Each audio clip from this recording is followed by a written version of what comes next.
Delivery हुई थी, कब हुई थी आपकी डिलीवरी? नवंबर 2025, है ना? 5 महीने का बच्चा हो गया है ना फिर?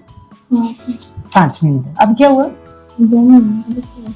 2 महीने का अभी प्रेगनेंसी और ब्लीडिंग हो रही है? ना, थोड़ी बहुत सुबह ही आई थी। सुबह ब्लीडिंग आई थी ना? थोड़ी बहुत। हाँ। और वो ये तीसरा बच्चा है हाँ।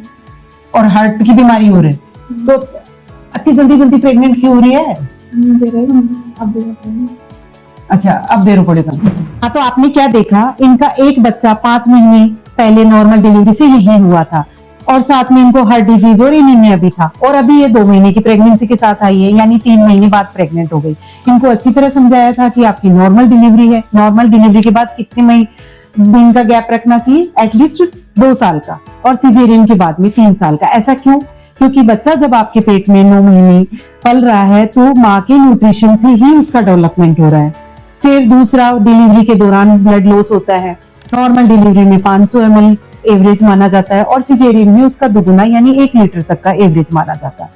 फिर तीसरा, अगर ब्रेस्ट फीडिंग करा रहे हैं तो सारे न्यूट्रिएंट्स माँ के बॉडी से बच्चे की तरफ जाते हैं, यानी माँ के शरीर में डेफिशिएंसी हो जाती है, उसको रिकवर करने में 2 से 3 साल का समय लग जाता है। क्योंकि सिजेरियन में जो टाके हैं वो उनको हीलिंग का भी टाइम चाहिए।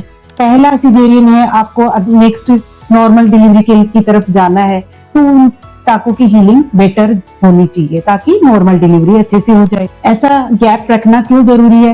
ये माँ की बॉडी में डेफिशिएंसी को तो की भरपाई तो करता ही करता है, साथ में आने वाले बच्चे का डेवलपमेंट भी अच्छा होता है, उसका ब्रेन, उसका शरीर का ढांचा और उसकी ग्रोथ अच्छी होती है, क्योंकि उस बेबी को भी उतने ही न्यूट्रिएंट चाहिए जो पहले वाले बेबी को था। अगर माँ के शरीर में खुद में ही कमी होगी तो वो उस सेकंड बच्चे को क्या सप्लाई करेगी? इसलिए वो डेफिशिएंसी वाले बच्चे में कॉम्प्लिकेशन ज्यादा होते हैं। साथ में माँ में अगर एनीमिया, हार्ट डिजीज और डायबिटीज ऐसी कोई बीमारी है तो अपनी प्रेगनेंसी प्लानिंग के साथ करें, अपने डॉक्टर से डिस्कस करते करें, ताकि आपको आने वाली डिलीवरी में कोई कॉम्प्लिकेशन ना हो। धन्यवाद।